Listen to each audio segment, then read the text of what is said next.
Hai, saya Foni, penulis buku pedoman lengkap profesional SDM Indonesia dan buku pedoman lengkap soft skill, kunci sukses dalam karir, bisnis, dan kehidupan pribadi. Kali ini saya akan membahas tentang elemen organisasi. Elemen organisasi adalah elemen-elemen yang secara bersama-sama menentukan cara suatu organisasi dapat berfungsi. Menentukan elemen organisasi sangat penting untuk merancang organisasi. Ada 6 elemen organisasi, yaitu departementasi, rentang pengawasan, spesialisasi, formalisasi, pengambilan keputusan, dan rantai komando. Mari kita bahas satu persatu. Elemen yang pertama, departementasi. Departementasi adalah pengelompokan jabatan-jabatan di dalam organisasi untuk mengorganisasikan penyelesaian suatu pekerjaan. Karakteristik pekerjaannya adalah dapat dibagi menjadi tugas-tugas yang memerlukan sumber daya dan sekelompok personel yang sama. Secara umum, departementasi dibentuk berdasarkan fungsi, divisi, atau matriks. Departementasi berbentuk fungsi, contohnya Departemen SDM, Keuangan, Produksi, Riset, Pemasaran, dan lain-lain. Keuntungannya adalah tercapainya efisiensi dan efektivitas. Efisien karena setiap fungsi tersentralisasi dalam satu departemen. Efektif karena setiap fungsi atau setiap departemen dapat mencapai tingkat spesialisasi keahlian yang sangat tinggi. Kekurangannya adalah personel dari masing-masing departemen biasanya mengutamakan departemennya dibandingkan pencapaian sasaran organisasi secara keseluruhan. Departementasi berbentuk divisi biasanya dikelompokkan berdasarkan produk, pelanggan, proses, ataupun wilayah geografis. Keuntungannya adalah dapat meningkatkan rasa tanggung jawab mencapai sasaran organisasi melalui divisi-divisi, serta mendorong komunikasi dan koordinasi yang baik antar fungsi-fungsi di dalam divisi. Kekurangannya adalah menjadi kurang efisien karena di dalam satu divisi terdapat semua fungsi. Begitu pula juga divisi lainnya. Departementasi berbentuk matriks merupakan gabungan dari bentuk fungsi dan bentuk divisi. Keuntungannya adalah mendapatkan gabungan keuntungan dari bentuk fungsi dan bentuk divisi. Kekurangannya adalah dapat menciptakan konflik terkait penugasan dan alokasi sumber daya, serta dapat menciptakan kebingungan di sisi personel karena memiliki dua atasan. Elemen yang kedua, rentang pengawasan. Rentang pengawasan adalah jumlah bawahan yang berada di bawah tanggung jawab seorang manajer. Jika rentang pengawasan sempit, maka manajer dapat lebih efektif dalam melakukan pengarahan, pengawasan, dan pengendalian personel.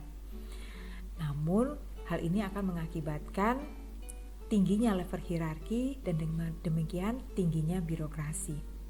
Jika rentang pengawasan lebar, maka manajer perlu melakukan pemberdayaan yang memungkinkan dan mendorong personel untuk mengambil keputusan secara mandiri sehingga dapat mengurangi level hierarki dan dengan demikian mengurangi birokrasi sehingga lebih efisien.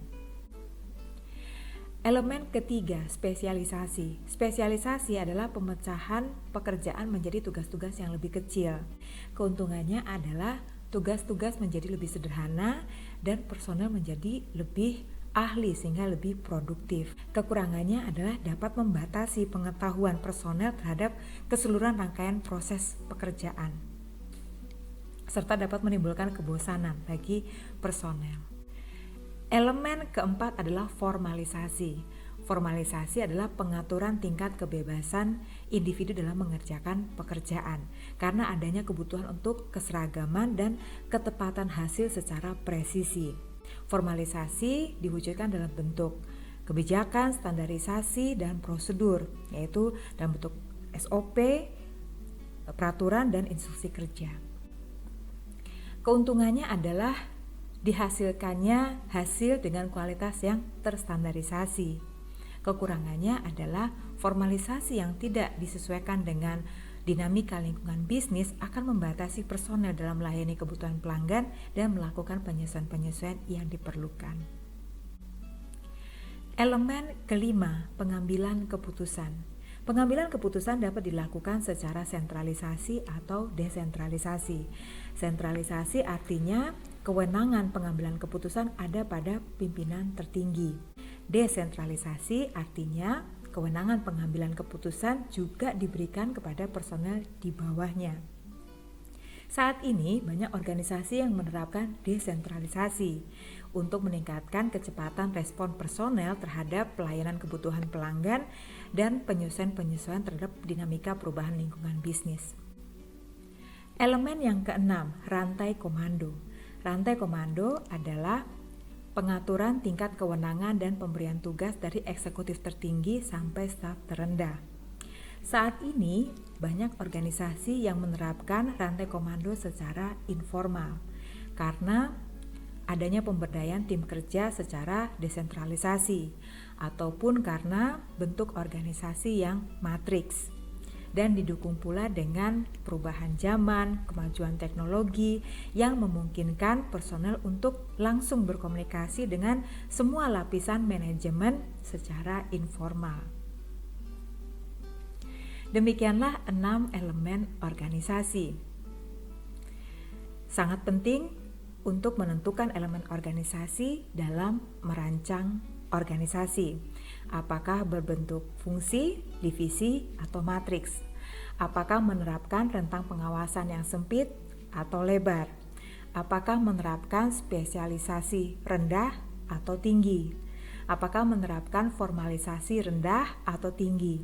Apakah menerapkan pengambilan keputusan secara sentralisasi atau desentralisasi? Apakah menerapkan rantai komando secara formal atau informal? Selengkapnya dapat Anda baca dalam buku pedoman lengkap Profesional SDM Indonesia yang dapat Anda peroleh di PPM Bookstore. Terima kasih sudah menyaksikan, semoga bermanfaat dan sampai jumpa.